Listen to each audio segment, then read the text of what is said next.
안녕하세요. 올리비에 드블의 마인드스케이프 일부 전시 해설을 시작하겠습니다. 이번 전시는 파리에서 서남쪽으로 약 230km 떨어진 트루시에 있는 올리비에 드블의 현대창작센터와 공동으로 개최합니다. 올리비에 드블의 현대창작센터의 소장품과 드블의 자녀들의 개인 소장품이 나왔습니다. 드블의 초기 작품부터 1990년대까지 60여 년간의 작품 활동을 한자리에서 살펴볼 수 있는 특별한 전시를 여러분들께 선보이게 되었습니다. 올리비에 드블에는 1920년에 태어나 1999년에 사망한 프랑스와 유럽 각국에서 매우 명성 있는 추상화가로 우리에게는 아직 잘 알려져 있지 않았습니다. 그렇기에 저는 이 시간을 드블이라는 화가를 여러분의 기억 속에 각인시키는 시간으로 사용하고 싶습니다. 1부의 주제는 만남 추상으로입니다. 풀밭 위의 소녀는 원래 건축을 전공하던 드브레가 그 당시 피카소의 게르니카의 영향을 받아 회화로 전향한 뒤 전쟁 중에 그린 작품입니다. 구상적인 작품을 그리던 드브레는 제2차 세계대전을 겪으면서 점점 추상적으로 그림을 그리게 되었습니다. 이 그림을 보시면 몸의 윤곽은 흐리고 얼굴의 표정이 보이지 않습니다. 사물이나 인물은 구상적이게 그렸지만 그 세부적인 표현은 추상적이게 그린 것으로 보아 이 작품은 드브레의 그림 기법이 구상에서 추상으로 넘어가는 시기에 제작된 작품입니다. 구상이지만 작가의 내면을 표현했다는 점에서 이미 추상의 경향이 나타나기 시작한 것을 알 수 있습니다. 그 중요성을 입증하듯 이쪽 벽면에는 이 그림만 단독으로 걸어두었습니다. 이 작품은 조금 전에 보신 작품과는 다르게 어두운 색의 작품들을 만나보실 수 있습니다. 피카소가 게르니카 스페인 내전의 참상을 그렸다면 드브레는 1940년대 제2차 세계대전이 끝난 후 나치에 대한 그림을 많이 그렸습니다. 드브레는 강제 수용소의 인질과 희생자, 나치, 살인자 등을 자신만의 상징적인 기호로 나타냈습니다. 나치의 사악한 미소는 드브레가 나치 강제 수용소에서 자행된 유대인 학살을 의미하는 홀로코스트를 보고 나치의 잔혹성을 표현한 작품입니다. 검은색과 날카롭고 각진 형태 등으로 나치의 폭력이나 야만성을 고발하고 있습니다. 2차 세계대전 직후에 많은 기하학적 실험을 한 드브레는 어느 날 파리 근교의 카샹이라는 지역에서 재즈 연주자들의 음악을 듣고 감명을 받아 음악을 주제로도 작업을 했습니다. 기호 음악가라는 작품은 앞선 작품과는 다르게 화려한 색이 눈에 띕니다. 이러한 색채는 그 당시 마티스로부터 영향을 받았다고 알려져 있습니다. 이 작품의 화려한 색은 작품을 보는 우리에게 생동감과 입체성을 느끼게 합니다. 이전 작품들은 매우 추상적이었지만 이 기호 음악가는 여기에 보이는 음표처럼 구상적인 묘사도 조금은 들어가 있다는 점에서 차이가 있습니다. 이전 작품은 기하학적인 형상이 두드러지는데 기호 인물이라는 이 작품으로 넘어오면서 선이 나타납니다. 드브레는 옛 거장들의 작품을 연구하고 동시대 화가들과 교류하며 자신만의 표현을 찾다가 1950년대로 들어가면서 점점 그림의 표현이 간결해졌고 최소한의 터치로 그림을 나타내기 시작했습니다. 이런 드브레만의 붓터치를 사인이라고 말합니다. 이 작품의 제목인 기호 인물에서 기호는 시각적 표현을 넘어선 의미를 가집니다. 마치 우리가 문서를 작성하고 마지막에 사인할 때 그것이 나를 의미하는 느낌과도 비슷하다고 볼 수 있습니다. 이러한 작품의 양식은 판화, 드로잉, 캔버스, 그리고 조각까지 다방면으로 발전하였으며 조각으로 만든 작품은 2부 전시에서 볼 수 있습니다. 이런 기호 시리즈는 드브레의 전성기로 넘어가기 전 마지막 스타일이며 1990년대까지도 이어진 시리즈이기 때문에 큰 의미를 가지고 있습니다. 안녕하세요. 2부 심상풍경의 구축에서는 1950년대 말부터 1990년대까지 올리비에 드브레의 전성기 작품들을 만나보실 수 있습니다. 여기 보시는 기호 풍경은 올리비에 드브레의 풍경 연작 중 초기에 제작된 그림입니다. 이 그림은 흥미롭게도 종이에 먹으로 그려졌는데요. 종이에 먹으로 그려진 이 그림은 형식적인 면에서는 제작 당시 프랑스에서 유행했던 동양의 서예와 유사한 형태를 띠고 있습니다. 이때부터 드브레의 그림은 더욱더 추상 풍경화의 모습을 띠게 됩니다. 이 작품은 거대한 옅은 검정으로 올리비에 드브레의 아들인 파트리스가 가장 좋아하는 작품 중 하나라고 하는데요. 파리 남쪽 소도시인 카샹에서 그려진 이 그림은 올리비에 드브레의 풍경 연작 중 하나로 거대한 크기의 캔버스에 검은색 물감을 주된 색채로 사용하여 추상적인 풍경을 표현하고 있습니다. 화면 전체를 압도하는 검은색 면은 깊이감과 중량감을 느끼게 하며 조금만 자세히 보시면 보이는 검은색 아래에 옅은 여러 가지 다른 색감들 사이로는 어떤 형상이 보이는 것 같은 느낌이 들기도 합니다. 이건 보는 분들에 따라 모두 다르게 느끼실 겁니다. 재미있는 점은 이때부터 작가는 이 작품의 제목인 거대한 옅은 검정처럼 본인이 보여주고 싶은 색감을 제목에 사용하기 시작했다는 것입니다.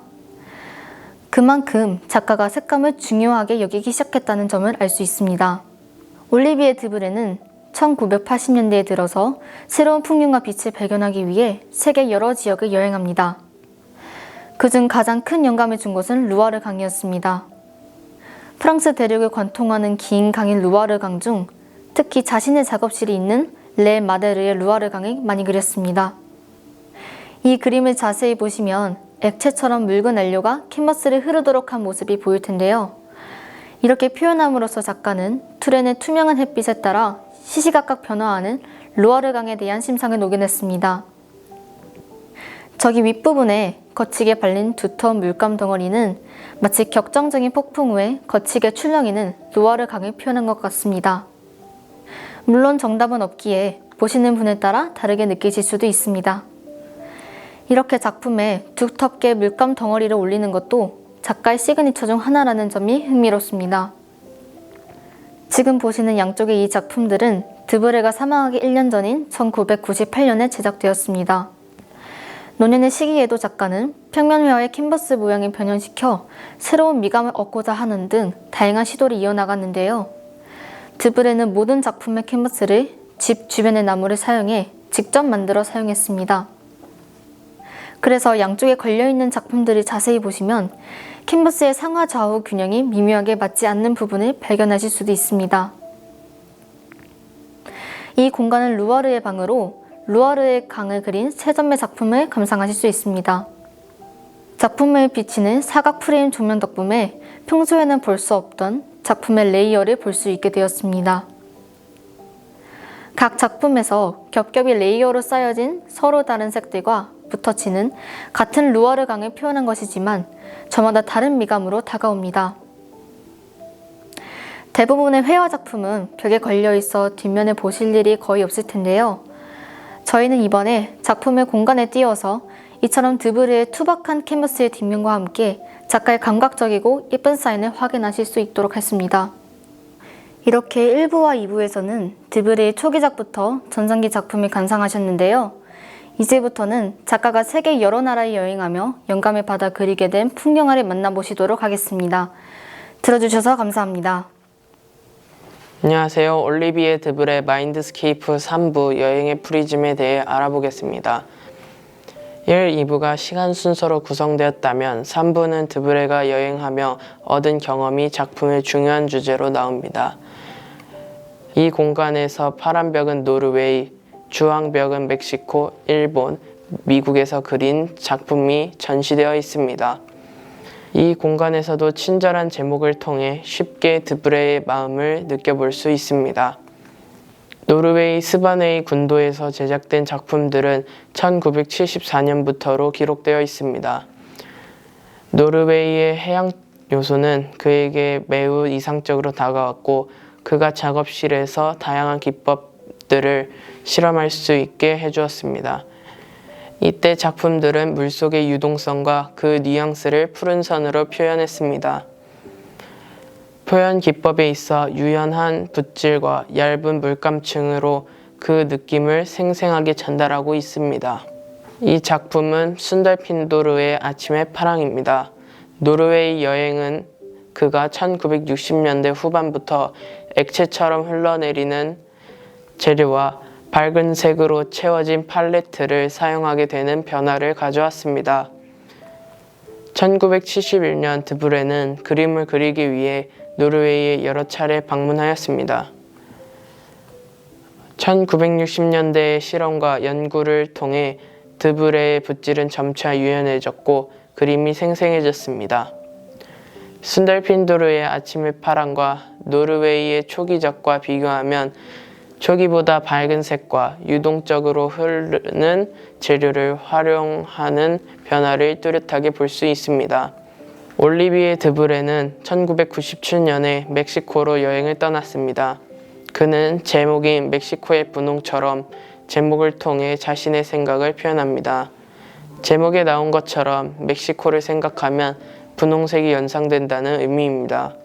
여러분이 생각하는 멕시코의 색은 무엇일까요? 올리비에 드브레의 작품은 일본에서 여러 차례 전시가 되었습니다. 그는 1967년 일본 갤러리의 단체전에 참가한 후 1970년 같은 갤러리에서 일본 첫 개인전을 열었습니다. 당시 그는 전시를 위해 일본 도쿄와 교토를 여행했습니다. 그때 그는 일본의 전통 정원과 서예를 접했고 서예의 정신성과 무의식에 대해 알게 되었습니다. 그는 1990년대에 일본을 재방문하였고 그때 이 그림 푸른 수직선과 노란 얼룩을 그렸다고 추정합니다. 지금까지 드브레의 작품들을 1전시실부터 3전시실까지 봤습니다. 추상화를 아직 어렵게 생각하실 수 있겠지만 또 쉽다고 생각하시는 분들도 계실 겁니다. 드브레의 마인드스케이프 전시를 함께 해주셔서 감사합니다. 안녕하세요. 수원시립미술관 소장품 상설전 세컨드 임팩트는 원본과 복제품에 관련되어 있습니다. 이번 전시를 저와 함께 보시면서 세컨드 임팩트에서 보여주는 원본과 복제의 다양한 관점을 이해할 수 있는 기회가 되면 좋을 것 같습니다. 제가 처음으로 소개해드릴 작품은 이명호 작가의 서장대입니다. 이명호 작가는 자신만의 특별한 기법으로 사진을 촬영하고는 합니다. 보시다시피 건물 뒤에 커다란 캔버스를 배치하여 사진을 찍는 것입니다. 그의 특별한 기법을 통해서 찍은 서장대는 세 번째 작품입니다. 이 사진은 2014년 세계미술평론가협회 총회가 수원에서 열리는 것을 기념해 의뢰받은 것으로 하얀 캔버스를 배경으로 수원 팔달산 정상의 서장대를 촬영한 작품입니다. 서장대는 조선시대 군사지휘소였습니다. 이명호 작가의 사진에 있는 서장대는 하얀 캔버스 배경 덕분에 자연에서 분리되면서 서장대가 그 자체로 주목받게 되고 서장대의 조형미가 잘 드러나게 됩니다. 법에서는 저작권에 관련된 세 가지 개념이 있습니다. 원저작물, 복제물, 그리고 2차적 저작물입니다. 원저작물과 복제물은 잘 알려진 개념이지만 2차적 저작물은 생소한 단어일 수 있습니다. 2차적 저작물은 원저작물에서 새로운 관점과 의미를 부여해야 하는 것으로 존경의 의미를 담으면 오마주이고 원저작물을 희화화하면 패러디로 구분됩니다. 이명호 작가의 서장대는 서장대의 미를 돋보이고 존경의 의미를 받았기 때문에 2차적 저작물이라고 할 수 있습니다. 2014년 뉴욕타임즈 보도에 따르면 우리는 한 예술작품은 평균적으로 약 15초에서 30초를 관람하는데요. 이 시간은 그저 겉모습밖에 관찰할 수 있는 시간밖에 되지 않습니다. 우리는 한 물체의 겉모습에 익숙해진 후에 그 물체를 다시 보면 겉모습이 아닌 다른 특징들을 감상할 수 있습니다. 지금 보시는 이 인형탈은 수원시립미술관이 홍순모 작가에게 직접 허락을 받고 이번 섹션을 위해 만든 설치물입니다. 이처럼 예술작품도 이 인형탈로부터 기본적인 정보를 얻고 난 후 진짜 작품을 감상하시면 다른 특징들이 눈에 들어오실 거예요. 홍순모 작가는 거친 질감을 이용하여 투박한 인물을 묘사하는 조각가입니다. 나의 죄악을 씻으시며의 재료는 무한점토 분말에 폴리에스테를 섞어서 사용하는데 이는 거친 겉모습을 통해 인간의 내면을 표현한 것입니다. 또한 홍순모 작가의 나의 죄악을 씻으시며를 자세히 보시면 조각은 정면을 향해 있고 역동감이 없는 자세를 하고 있는 것을 알 수 있습니다. 이 홍순모 작가는 인물의 동작이 격해지면 역동성의 시선을 빼앗기고 인물의 내면에 집중하기 어렵다라고 대답했습니다. 홍순모 작가는 희미한 기억들과 기록들을 조각으로 빚는 예술가라고 합니다.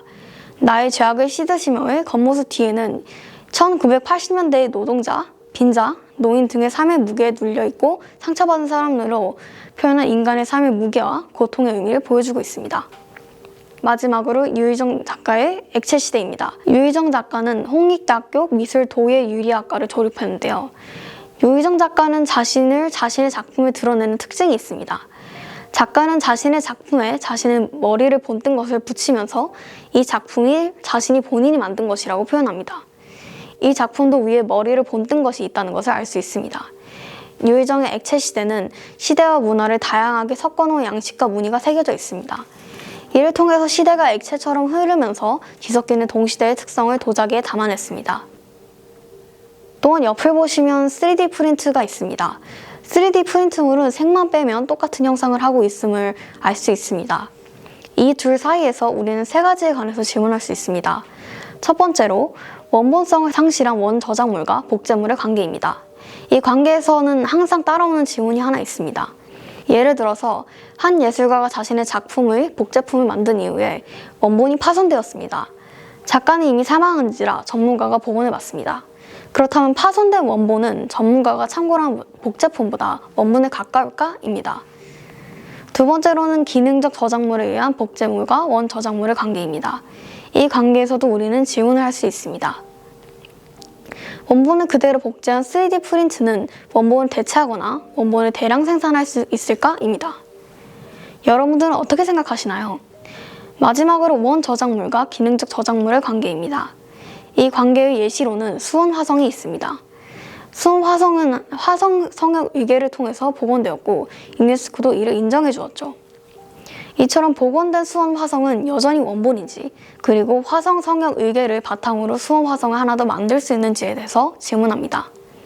이번 전시는 원본과 복제품의 관계에 대해서 여러 예술 작품을 소개하고 이해하여 봤습니다. 이번 기회를 통해서 복제품이 예술이 될 수 있는가? 라는 질문을 자신에게 던져보고 대답해보면 좋을 것 같습니다. 이번 관람도 재미있었기를 바랍니다. 끝까지 함께 해주셔서 감사합니다.